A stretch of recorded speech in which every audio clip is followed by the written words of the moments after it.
Hello friends, நீங்கள் எதை பற்றி பார்க்க போகிறோன்னா, நம்ம ஒரு ஸ்டீரியோ ஆம்பிளிஃபையர் பற்றி பார்க்க போகிறோம். இது வந்து தறிக்கொட்டாயை ஸ்பெஷலாக பண்ணது. பார்த்தீங்கன்னா 5 சேனல் இருக்கும். இதில் 5 சேனல் வந்து உங்களுக்கு ஸ்டீரியோவாக தான் இருக்கும். ஏன்னா தறிப்பட்டறைக்கு அதுதான் மேட்ச் ஆகும். கஸ்டமரும் அப்படி தான் கேட்டாங்க. பாக்ஸுன்னு பார்த்தீங்கன்னா நம்மளோட ஓன் மேனுஃபேக்சர் பாக்ஸ் தான். ஆம்பிளிஃபையர் ஃப்ரண்ட் லுக்கு இது தான். சப் இல்லை இதில், ஏன்னா ஸ்டீரியோ ஆம்பிளிஃபையர் தான், ஸ்டப்பு இல்லை.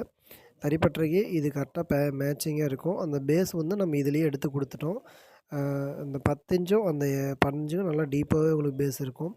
உள்ளார இன்டீரியர்னு பார்த்தீங்கன்னா இவ்வளோ தான். முடிஞ்ச அளவுக்கு என்னால் முடிஞ்ச அளவுக்கு நீட்டாக ஒயரிங் பண்ணிருப்போம். பிடி போர்டுன்னு பார்த்தீங்கன்னா என்னோடய பிடி போர்டு தான்.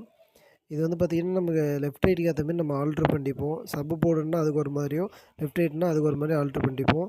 அதுக்கப்புறம் பக்கத்தில் பார்த்திங்கன்னா ஹேண்ட்மேடாக பண்ண கெய்னர் வச்சுருப்பேன். ஏன்னா வந்து இதுக்கு வியூ மீட்டருக்கு டேரெக்டாக எப்பயுமே கொடுக்கக்கூடாது, கெய்னர் வச்சு தான் கொடுக்கணும். ஸோ அதெல்லாம் நம்ம பண்ணிருப்போம். ட்ரான்ஸ்ஃபார்மர் பார்த்திங்கன்னா ஃபுல் காப்பர் தான். வோல்டேஜ்னு பார்த்திங்கன்னா இதில் 30 வோல்டு.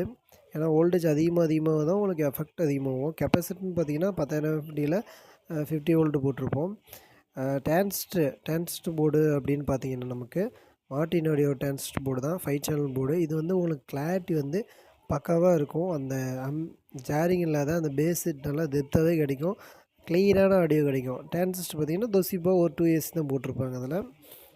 அதுக்கப்புறம் பார்த்திங்கன்னா அந்த கெய்னரில் ஒரு ரெகுலேட்டர் ஒன்று வச்சுருப்பேன். அது வந்து 5 வோல்ட் ரெகுலேட்டரு, ஏன்னா யூஎஸ்பி போர்டு ஒன்று வச்சுருப்பேன். அதுக்கப்புறம் அந்தாண்ட சர்க்யூட் தனியாக ஒன்று போட்டிருப்பேன் அந்த பவர் செக்ஷனுக்கு. அது வந்து பார்த்திங்கன்னா ஃபேனுக்கு லைட்டிங் மட்டும் போட்டிருப்பேன்.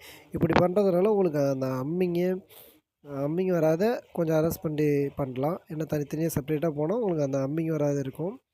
முடிஞ்ச அளவுக்கு தறிப்பட்டறைக்கு ஆம்பு பண்ணும்போது பக்காவாக பண்ணணும். இல்லைனா வந்து சின்ன சின்ன கம்ப்ளைண்ட் வரும். ஸோ அதெல்லாம் தறிப்பட்டறைக்கு மட்டும் பார்த்து தான் பண்ணணும். ஏன்னா இங்கே 24 ஹவர்ஸ் ரன் ஆகும். இது வந்து பார்த்திங்கன்னா பாக்ஸு நம்ம ஓனாக தான் அடிச்சிருப்போம்.